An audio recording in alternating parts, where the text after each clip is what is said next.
Assalamualaikum warahmatullahi wabarakatuh. Halo semua, perkenalkan nama saya Indri Dwi Astuti, NIM 1811240238 dalam mata kuliah Kesehatan dan Gizi Anak MI atau SD.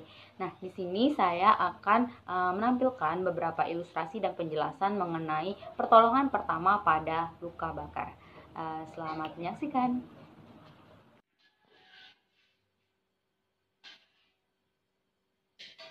Nah, baiklah, di sini saya akan membahas tentang luka bakar dan bagaimana sih cara penanganannya selama di rumah sebelum kita melakukan atau pergi ke dokter. Nah, dari yang kita tahu, terkena cipratan minyak panas adalah salah satu contoh yang paling sering kita dengar untuk kasus-kasus luka bakar ini.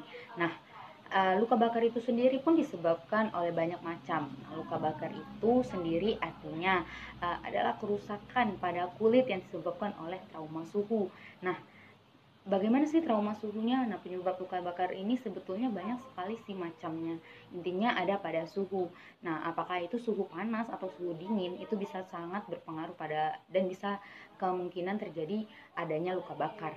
Nah, jika ada pada suhu panas, di sini saya akan bahas tentang suhu panas, seperti misalnya terkena air panas atau terkena cipratan minyak panas atau bisa terkena sinar matahari yang berlebihan dan bahkan bisa kontak langsung dengan setrika. Nah, luka bakar itu sendiri kita perlu tangani dengan cepat dan tepat. Ingat ya teman-teman, kita perlu menangani luka bakar ini dengan cepat dan tepat. Karena luka bakar itu sendiri, begitu kena dia tidak langsung berhenti, kalau tidak kita berhentikan proses luka bakarnya.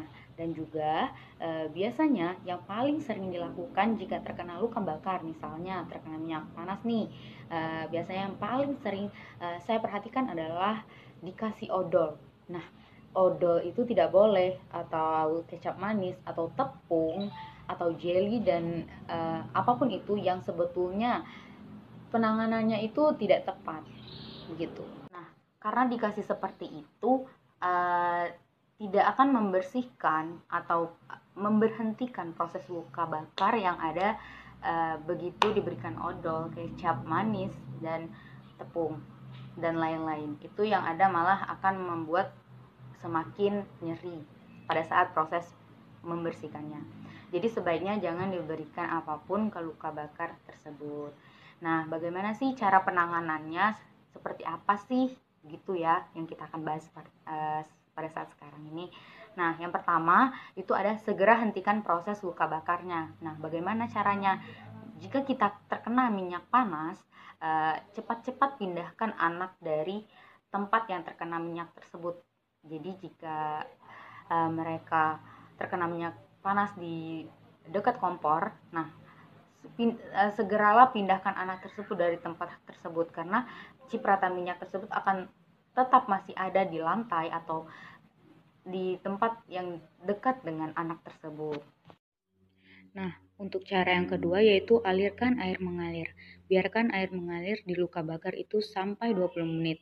Karena secara penelitian dengan hanya mengalirkan air mengalir selama 20 menit, itu proses bengkaknya, proses rasa nyerinya, proses luka bakarnya sendiri itu akan membuat lukanya semakin cepat sembuh. Nah, jika ada pada luka bakar, itu jika ada gelembung air atau yang sering kita sebut dengan melepuh, itu kita harus lebih ekstra hati-hati dan ingat jangan dipecahkan. Oke teman-teman, jangan dipecahkan karena bisa menimbulkan bekas dan tidak akan hilang.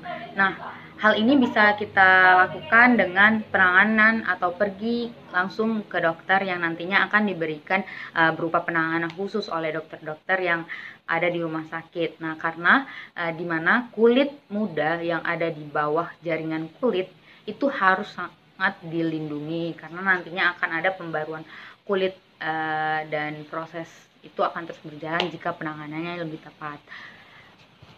Baiklah, itulah penjelasan dan penayangan ilustrasi sedikit yang dari saya, penjelasan dari saya. Apabila ada salah kata saya mohon maaf. Terima kasih. Wassalamualaikum warahmatullahi wabarakatuh.